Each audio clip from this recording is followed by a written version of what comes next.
نحمده ونصلي على رسوله الكريم اما بعد فاعوذ باللہ من الشیطان الرجیم بسم اللہ الرحمن الرحیم۔ ناظرین کرام، سیرت النبی امام الانبیاء حضرت محمد صلی اللہ علیہ وآلہ وسلم کی سیرت پر مبنی سیریل میں یہ آج کا 5واں باب ہے، جس کا عنوان ہے محمد صلی اللہ علیہ وآلہ وسلم کا ستارہ چمکا۔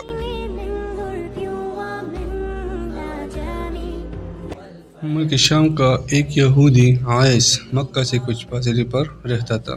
وہ جب بھی کسی کام سے مکہ آتا وہاں کے لوگوں سے ملتا تو ان سے کہتا، بہت قریب کے زمانے میں تمہارے درمیان ایک بچہ پیدا ہوگا، سارا عرب اس کے راستے پر چلے گا، اس کے سامنے ذلیل اور پست ہو جائے گا، وہ عجم اور اس کے شہروں کا بھی مالک ہو جائے گا۔ یہی اس کا زمانہ ہے۔ جو اس کی نبوت کے زمانے کو پائے گا اور اس کی پیروی کرے گا وہ اپنے مقصد میں کامیاب ہوگا۔ جس خیر اور بلائی کی وہ امید کرتا ہے وہ اس کو حاصل ہوگی، اور جو شخص اس کی نبوت کا زمانہ پائے گا مگر اس کی مخالفت کرے گا وہ اپنے مقصد اور آرزو میں ناکام ہوگا۔ مکہ معظمہ میں جو بھی بچہ پیدا ہوتا وہ یہودی اس بچے کے بارے میں تحقیق کرتا اور کہتا، اب بھی وہ بچہ پیدا نہیں ہوا۔ آخر جب نبی کریم صلی اللہ علیہ وآلہ وسلم اس دنیا میں تشریف لائے تو عبد المطلب اپنے گھر سے نکل کر اس یہودی کے پاس پہنچے۔ اس کی عبادتگاہ کے دروازے پر پہنچ کر انہوں نے آواز دی۔ عیس نے پوچھا، کون ہے؟ حضرت عبد المطلب نے اپنا نام بتایا، پھر اس سے پوچھا کہ تم اس بچے کے بارے میں کیا کہتے ہو؟ عیس نے ان سے کہا، پھر بولا، ہاں تم ہی اس کے باپ ہو سکتے ہو، بے شک وہ بچہ پیدا ہو گیا ہے جس کے بارے میں میں نے تم لوگوں سے کہا کرتا تھا۔ وہ ستارہ آج طلوع ہو گیا ہے جو اس بچے کی پیدائش کی علامت ہے، اور اس کی علامت یہ ہے کہ اس وقت اس بچے کو درد ہو رہا ہے۔ یہ تکلیف اسے 3 دن رہے گی اور اس کے بعد یہ ٹھیک ہو جائے گا۔ راہب نے یہ جو کہا تھا کہ بچہ 3 دن تک تکلیف میں رہے گا، تو اس کی تفصیل کچھ یوں ہے کہ آپ نے 3 دن تک دودھ نہیں پیا تھا، اور یہودی نے جو یہ کہا تھا کہ ہاں آپ اس کے باپ ہو سکتے ہیں، اس سے یہ مراد ہے کہ عربوں میں دادا کو بھی باپ کہہ دیا جاتا ہے۔ اور نبی کریم صلی اللہ علیہ وآلہ وسلم نے ایک بار خود فرمایا تھا، میں عبد المطلب کا بیٹا ہوں۔ یہودی نے عبد المطلب سے یہ بھی کہا تھا کہ اس بارے میں اپنی زبان بند رکھیں، یعنی کسی کو کچھ نہ بتائیں، ورنہ لوگ اس بچے سے زبردست حسد کریں گے، اتنا حسد کریں گے کہ آج تک کسی نے نہیں کیا، اور اس کی اس قدر سخت مخالفت ہوگی کہ دنیا میں کسی اور کی اتنی مخالفت نہیں ہوئی۔ پوتے کے متعلق یہ باتیں سن کر عبد المطلب نے عیس سے پوچھا، اس بچے کی عمر کتنی ہوگی؟ اس کے جواب میں یہودی نے اس سوال کے جواب میں کہا کہ اگر اس بچے کی عمر طبی ہوئی تو بھی 70 سال تک نہیں ہوگی، بلکہ اس سے پہلے ہی 61 یا 63 سال کی عمر میں وفات ہو جائے گی، اور اس کی امت کی اوسط عمر بھی اتنی ہی ہوگی۔ اس کی پیدائش کے وقت دنیا کے بت ٹوٹ کر گر جائیں گے۔ یہ ساری علامات اس یہودی نے گزشتہ انبیاء کی پیشنگوئیوں سے معلوم کی تھیں، اور سب کے سب بالکل سچ ثابت ہوئیں۔ قریش کی کچھ لوگ عمرو بن نفیل اور عبداللہ بن حجش وغیرہ ایک بت کے پاس جایا کرتے تھے۔ یہ اس رات بھی اس کے پاس گئے جس رات آپ صلی اللہ علیہ وآلہ وسلم کی پیدائش ہوئی۔ انہوں نے دیکھا کہ وہ بت اندھے منہ گرا پڑا ہے۔ ان لوگوں کو یہ بات بری لگی، انہوں نے اس کو اٹھایا، سیدھا کر دیا، مگر وہ پھر گر گیا۔ انہوں نے پھر اس کو سیدھا کیا، وہ پھر الٹا ہو گیا۔ ان لوگوں کو بہت حیرت ہوئی، یہ بات بہت عجیب لگی۔ تب اس بت سے آواز نکلی، یہ ایک ایسے بچے کی پیدائش کی خبر ہے جس کی نور سے مشرق اور مغرب میں زمین کے تمام گوشے منور ہو گئے ہیں۔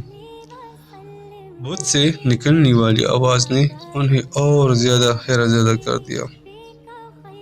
اس کے علاوہ ایک واقعہ یہ پیش آیا کہ ایران کے شہنشاہ کس طرح نوشیروان کا محل ہلنے لگا اور اس میں شگاف پڑ گئے۔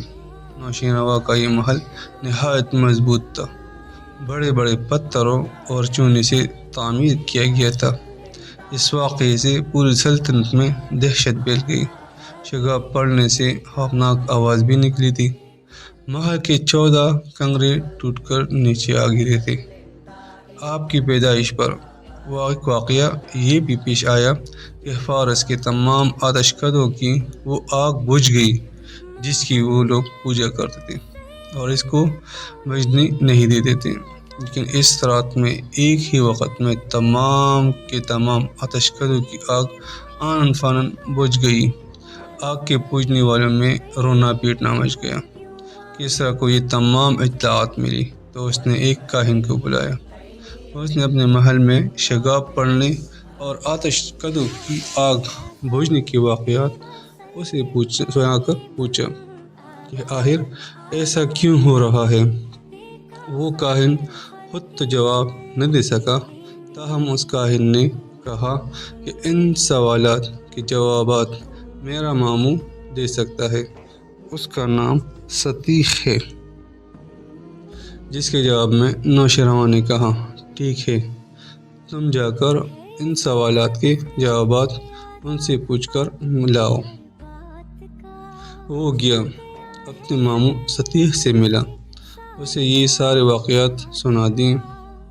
اس نے سن کر کہا ایک عصا والے نبی ظاہر ہوں گے جو عرب اور شام پر چھا جائیں گے، اور جو کچھ ہونے والا ہے وہ ہو کر رہے گا۔ اس نے یہ جواب کسریٰ کو بتایا۔ اس وقت تک کسریٰ نے دوسرے کاہنوں سے بھی معلومات حاصل کر لی تھی۔ چنانچہ یہ سن کر کسریٰ نے کہا تب پھر ابھی وقت آنے میں دیر ہے، یعنی ان کا غلبہ میرے بعد ہوگا۔ پیدائش کے 7ویں دن عبد المطلب نے آپ کا عقیقہ کیا اور آپ کا نام محمد رکھا۔ عربوں میں اس سے پہلے یہ نام کسی کا نہیں رکھا گیا تھا۔ قریش کو یہ نام عجیب سا لگا، چنانچہ کچھ لوگوں نے حضرت عبد المطلب سے کہا اے عبد المطلب، کیا وجہ ہے کہ تم نے اس بچے کا نام اس کے باپ دادا کے نام پر نہیں رکھا بلکہ محمد رکھا ہے، اور یہ نام نہ تمہارے باپ دادا میں سے کسی کا ہے نہ تمہاری قوم میں سے کسی کا ہے۔ جس کے جواب میں عبد المطلب نے انہیں پر کہا میری تمنا ہے کہ آسمانوں میں اللہ تعالیٰ اس بچے کی تعریف فرمائے اور زمین پر لوگ اس بچے کی تعریف کریں۔ محمد کے معنی ہے جس کی بہت زیادہ تعریف کی جائے۔ اسی طرح آپ کی والدہ ماجدہ کی طرف سے آپ کا نام احمد رکھا گیا۔ احمد نام بھی اس سے پہلے کسی کا نہیں رکھا گیا تھا۔ مطلب یہ کہ ان دونوں ناموں کی اللہ تعالیٰ نے حفاظت کی اور کوئی بھی یہ نام نہ رکھ سکا۔ احمد کا مطلب ہے سب سے زیادہ تعریف کرنے والا۔ علامہ سہیلی نے لکھا ہے آپ احمد پہلے ہیں اور محمد بعد میں، یعنی آپ کی تعریف دوسروں نے بعد میں کی ہے۔ اس سے پہلے آپ کی شان یہ ہے کہ آپ اللہ تعالیٰ کے سب سے زیادہ حمد و ثنا کرنے والے ہیں۔ قرآن کتابوں میں آپ کا نام احمد ذکر کیا گیا ہے۔ اپنی والدہ کے بعد آپ نے سب سے پہلے صوبیہ کا دودھ پیا۔ صوبیہ نبی کریم صلی اللہ علیہ وسلم کے چچا ابو لہب کی باندھی تھی۔ ان کا ابو لہب نے آپ کی پیدائش کی خوشی میں آزاد کر دیا تھا۔ صوبیہ نے آپ کو چند دن تک دودھ پلایا۔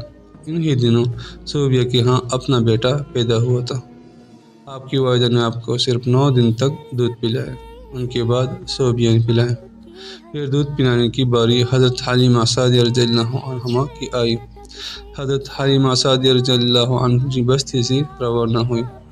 ان کے ساتھ ان کا دودھ پیتا بچہ اور شوہر بھی تھے۔ حضرت حلیمہ سعدیہ رضی اللہ عنہا فرماتی دوسری عورتوں کے بعد مکہ میں داخل ہوئی۔ ان کا خچر بہت کمزور اور مریض تھا۔ ان کے ساتھ ان کی کمزور اور بوڑھی اونٹنی تھی۔ وہ بہت آہستہ آہستہ چلتی تھی۔ ان کی وجہ سے حلیمہ سعدیہ رضی اللہ عنہما قافلے سے بہت پیچھے رہ جاتی تھی۔ اس وقت بھی ایسا ہی ہو اور وہ سب سے آخر میں مکہ میں داخل ہوئی۔